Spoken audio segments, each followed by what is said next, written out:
आहे पक्षाचा. तुमची काय इच्छा आहे? अमोल मिटकरींची काय इच्छा आहे व्यक्तिगत? अमोल मिटकरींची इच्छा असं आहे की अजितदादांची जी इच्छा होती ती इच्छा पूर्णत्वास जावी. काय इच्छा होती अजित पवारांची? ती आता अजितदादांनी त्यांच्या विश्वासू लोकांना सांगितलं होतं. काय सांगितलं? तुम्ही पण विश्वासू होतात. नाही, मी तितका विश्वासू नसेल. त्यांची एक पार्लमेंटरी बोर्ड असते किंवा त्यांची एक तुमची कोर माहिती काय? चला तुमच्याकडे नसेल बोलले, तुमची माहिती काय? अरे, आम्ही ऑफ द रेकॉर्ड दादांना बरेचदा विचारलं. हं. महाराष्ट्राच्या जनतेचं असं मत आहे, तर ते काय म्हणलं, आपण प्रसंगानुरूप बघू, पुढे तर आपण देऊच, तुम्हाला काहीतरी गुड न्यूज देऊच, असं दादा बोलायचे. असं वाटायचं की बाबा एकत्रीकरण झालं, एकत्र आपण असलो तर चांगलं वाटेल. तुम्ही जो वारंवार आरोप करताय, तुमचे जे म्हणणं आहे, जे तुम्ही कार्यक्रमात सुरुवातीला म्हणालात, घातपात वाटतोय, त्याच काळात जवळपास घडणारी कुठली मोठी राजकीय घटना जर कुठली असेल तर ती विलिनीकरणाची होती. अनेक जण त्याचाही संबंध जोडतात. अमोल मिटकरींनी असंच वाटतं का?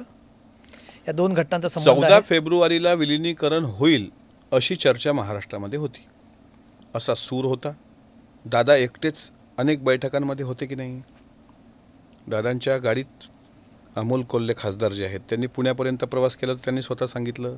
एक व्हिज्युअल फिरलं होतं दादांच्या जाण्यानंतर की साहेब बसलेले आहेत तिथे, शशिकांत शिंदे साहेब आहेत, राजेश टोपे साहेब आहेत आणि आमच्या पक्षाकडून एकटे दादा आहेत.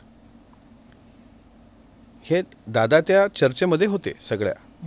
नाही, मला हे माहीत होतं की साधारणपणे दादा जो निर्णय घेतील तो पक्षहिताचा असेल आणि पक्षवाढीसाठी असेल.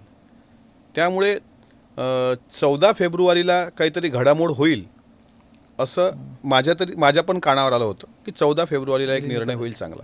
या दोन्ही घटना तुम्हाला माझं म्हणणं होतं की मग पहिले 9 फेब्रुवारीचं होतं, पण 9 फेब्रुवारीला सुप्रियाताईंच्या मुलीच्या जो साक्षगंध किंवा ते लग्न जुळले रेवतींचं, त्या संदर्भात दादाच घोषणा करणार होते आणि 14 तारखेला मग या संदर्भातली अधिकृत घोषणा होईल असं मला कळलं होतं.